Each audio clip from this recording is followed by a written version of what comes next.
Love story अभिषेक नाम के एक लड़के की है जो अपने घर जाने के लिए मुंबई रेलवे स्टेशन पे अपनी ट्रेन आने का इंतजार कर रहा था। तो चलिए हम जानते हैं कि अभिषेक की प्रेम कहानी की शुरुआत कैसे हुई।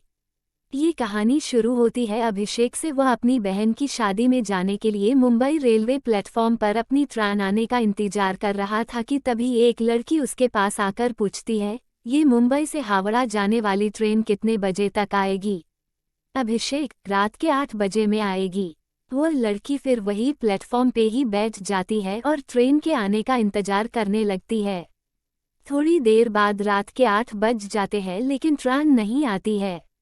अभिषेक काउंटर पे जाके पूछता है कि ट्रेन अभी तक क्यों नहीं आई, तो काउंटर वाले अभिषेक को बताते हैं कि घना कोहरा होने के कारण ट्रेन थोड़ी देर से पहुंचेगी।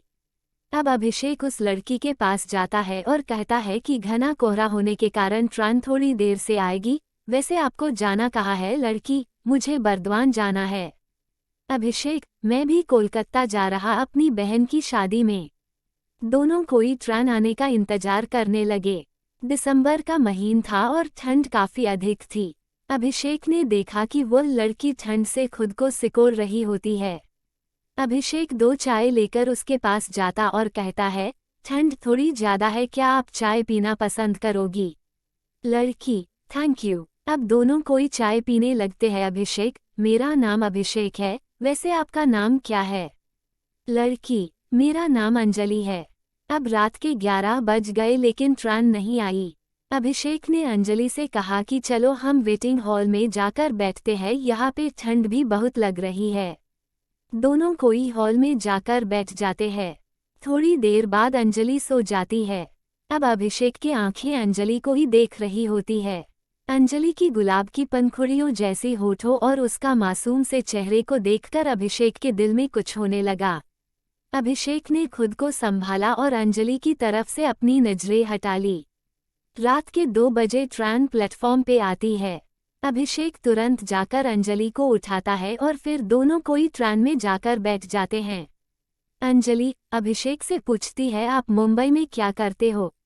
अभिषेक, मैं एक कंपनी में सेल्समैन की जॉब करता हूँ। और आप क्या करते हो? अंजलि, मैं अभी मुंबई से होटल मैनेजमेंट की पढ़ाई कर रही हूँ। दोनों एक दूसरे से बातें करने लगे और बातों ही बातों में अंजलि ने अभिषेक से पूछा कि क्या आपकी शादी हो गई है? अभिषेक मुस्कुराते हुए कहता है, नहीं, अभी तक तो नहीं हुई। अंजलि, आपकी कोई गर्लफ्रेंड? अभिषेक, नहीं, मेरी कोई गर्लफ्रेंड भी नहीं है, वैसी कोई लड़की मुझे मिली ही नहीं। अंजलि, कैसी लड़की चाहिए आपको, जरा हमें भी बताइए। अभिषेक, बिल्कुल आपकी जैसी। अंजलि, मेरी जैसी ही क्यों? अभिषेक, आप बहुत ही प्यारी और मासूम हो और आपकी ये प्यारी प्यारी बातें मुझे अच्छी लगती है। अंजलि, अच्छा जी, ये बात है, तो चलिए अब हम आपके लिए कोई मासूम ही लड़की ढूंढती हूँ। आप अपना फ़ोन नंबर हमें दे दो ताकि लड़की मिलने के बाद कांटेक्ट हो सके। अभिषेक तुरंत अपना फ़ोन नंबर अंजलि को देता है। थोड़ी देर बाद अंजलि सो जाती है लेकिन अभिषेक को नींद ही नहीं आती है। वो सिर्फ अंजलि को ही देखता रहता है। ऐसा लगता है मानो अभिषेक के दिल में अंजलि के लिए प्यार का फूल खिल रहा हो। अभिषेक उस पल अपनी आंखों कैद कर रहा था। वह सोच रहा था कि क्या पता फिर कभी अंजलि से मुलाकात होगी या नहीं। अब सुबह हो गई थी, ट्रेन बर्दवान पहुंचने वाली थी। अंजलि अभिषेक से कहती है, मेरी मंजिल आ गई, अब मैं चलती हूँ।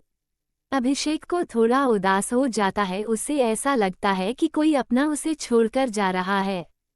ट्रेन बर्दवान स्टेशन पे रुकती है और अंजलि मुस्कुराते हुए अभिषेक को अलविदा कहती है। अभिषेक ट्रेन की खिड़की से अंजलि की तरफ देखता है। अंजलि भी अभिषेक को आखिरी बार पीछे मुड़कर देखती है। उसके दिल में भी अभिषेक के लिए कुछ फीलिंग्स थी। ट्रेन अब स्टेशन से चल पड़ती है लेकिन अभिषेक अभी भी अंजलि को ही याद कर रहा था। कुछ समय बाद अभिषेक के फ़ोन पे एक मैसेज आता है जिसमें लिखा था, तुम्हारे लिए लड़की मिल गई, उसका नाम अंजलि है और ये उसका फ़ोन नंबर है। अभिषेक ने तुरंत उस नंबर पे कॉल किया और अंजलि ने कॉल रिसीव किया। अंजलि, तो लड़की कैसी लगी आपको?